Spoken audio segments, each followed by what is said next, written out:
It's the middle of the summer, and gaming-wise, it's getting kinda stale. There's nothing that really sparks the interest in me right now, as almost every summer. But fear not, my friend, there are always some really good-looking games on the horizon, and I'm here to tell you about it. And we start with Hell Let Loose Vietnam. Even though the beta for this game were, how can I say it in a nice way, not fulfilling, I still look very forward to this game. I love Hell Let Loose. It's my comfort game for me and my friends. The countless hours we invested in chasing garrisons, flanking enemies, and winning moments are what this game makes so special for me. We were so excited when we saw the announcement trailer last year. Kinda sad that the beta almost killed the game for us. As you might have seen in my shorts, I wasn't happy with the state of the game, and I was really worried that the game would release in a state that would almost certainly kill the game. When they announced the delay of the game for further improvements, we were kinda happy again. I gotta be honest, I have no idea about game dev, and just 2 more months doesn't seem like a lot of time for fixing the game that we played during the beta. But the good part of the beta was that it felt like Hell Let Loose should feel like. A tactical shooter which is easy to learn but hard to master, and especially veterans won't need much time to learn what's new. They can straight jump into action and feel the heat of Vietnam instead of World War II. But this is also a problem at the same time. I feel like we didn't really try something new here.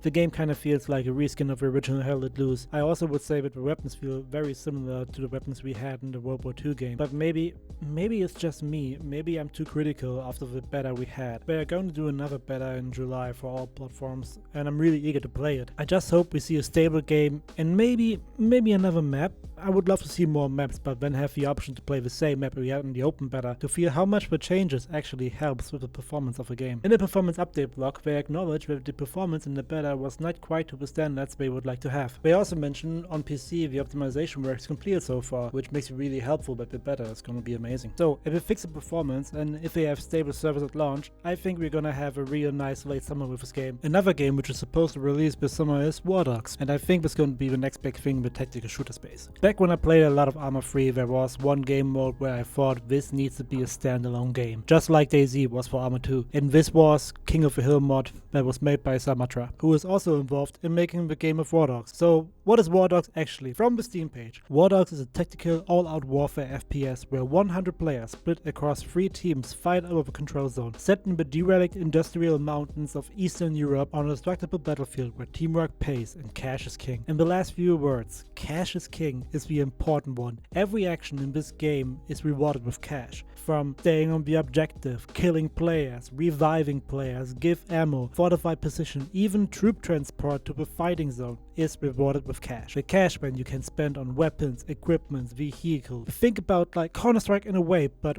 way bigger, and the money you earn is preserved throughout the match, so you won't start from zero again. You will have progressions. You can unlock different types of vehicles, tanks, attack helicopters, and even jets. The sheer amount of styles of playing in this game is what really compels me. In the mod, I almost played everything that was possible. If I was fed up with being on the front, I just took my sniper and did some nasty headshots. If I wanted to chill a bit, I just put on my music playlist and I was playing troop transport for the players. And for all those different kind of jobs, I received money to buy better things like gadgets, weapons, and tanks, whatever I can think of. I think the only problems that this game may have are the same with Hell Let Loose. That to release of the game, the servers are going to crash and the balancing might also be a problem. They can't make it too easy to get money, or we need to have a balanced economy. But with those things said, I'm really looking forward for War Dogs. I think this is the type of game that's gonna be enjoyed by the most players who enjoy tactical shooters.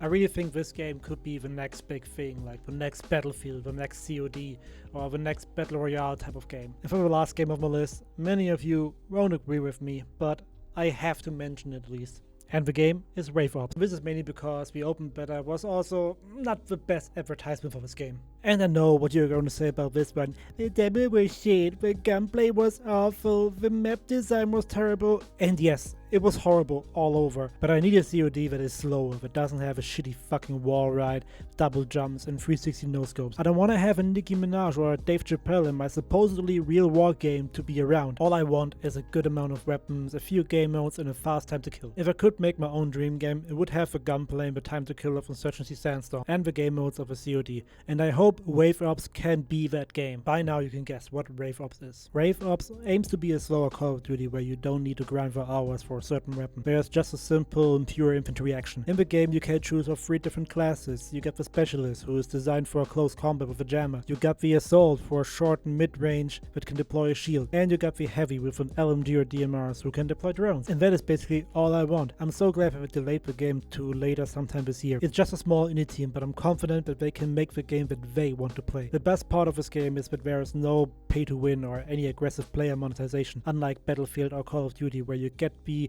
buy the battle pass now thrown right into your face before you even are in the game. The game also features the ability to host your own servers, so the longevity is granted for this game. That's something that all 3 games on my list have in common. They all have the ability to host your own server, which is a huge FU to all those games where you don't even have the option. So what are your thoughts? Is my list okay? Did I miss something? I'm also going to have a look at each of these games once we release to see if what I said here still holds up or the game was a miss. As usual, leave a comment, like and subscribe, and I'll see you in the next one. Groovy out.